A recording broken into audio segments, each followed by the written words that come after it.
Guys, welcome back Vasu reviews. And time అయితే ఇప్పుడు 1 o'clock అవుతుంది. జస్ట్ ఇప్పుడే నేను మా ఇంటి బంగారం మూవీ చూసి అయితే వచ్చాను, సెకండ్ షో. అండ్ వెంటనే ఈ ఫీల్ని అయితే మిస్ చేయకూడదు అనేసి వెంటనే రివ్యూ చెప్పాలనే ఫీల్తో ఎగ్జైట్మెంట్తో చెప్తున్నాను. సీరియస్లీ శామ్ అయితే లేడీ మెగాస్టార్ ఈ ట్యాగ్ అయితే ఖచ్చితంగా తను 100% అయితే న్యాయం చేసేసింది.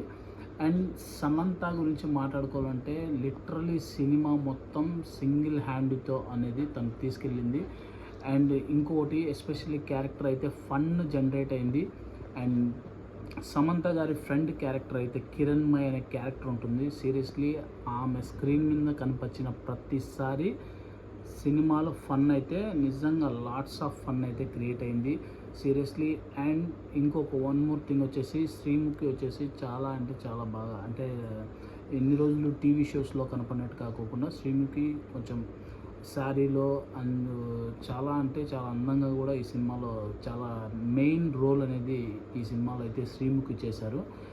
అండ్ సినిమా బ్యాక్గ్రౌండ్ మ్యూజిక్ కావచ్చు, సినిమా సాంగ్స్ కావచ్చు, అండ్ రీసెంట్లీ తస్సాదియా సాంగ్ అయితే మనకు చాలా పాపులర్ అయింది. అండ్ సినిమాలో కూడా అది వచ్చినప్పుడు అయితే అంతే ఎనర్జీ అనేది ఆడియన్స్లో నేను చూడడం జరిగింది. అండ్ సమంత గురించి మాట్లాడాలి. సమంత గారు చేసిన యాక్షన్ పర్ఫార్మెన్స్ నిజంగా పీక్స్ అని చెప్పొచ్చు. సినిమాలో సమంత గారిది ఫస్ట్ హాఫ్లో వచ్చేసి ఒక బస్ ఫైట్ అనేది ఉంటుంది.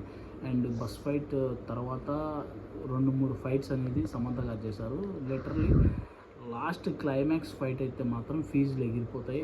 అంత పర్ఫార్మెన్స్ అంటే చాలా కిల్డ్ పర్ఫార్మెన్స్ అంటారు కదా, అలాంటి రోల్ అయితే సమంత గారు చేశారు. అండ్ చాలా కొన్ని సీన్లలో అయితే మాత్రం సీరియస్లీ గూస్ బంప్స్ అయితే వచ్చేస్తాయి.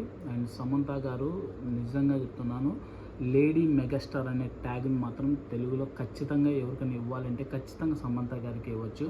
అండ్ చాలా రోజుల తర్వాత సమంత గారు వచ్చి ఈ బిగ్ స్క్రీన్ మీద చేసినటువంటి పర్ఫార్మెన్స్ నిజంగా పీక్స్ అంటే పీక్స్. అండ్ విలన్ రోల్ కానివ్వండి, ఎవ్రీ క్యారెక్టర్ సినిమాలో అయితే చాలా బాగా అంటే చాలా బాగా రాశారు. నందిని రెడ్డి గారు హ్యాట్స్ ఆఫ్.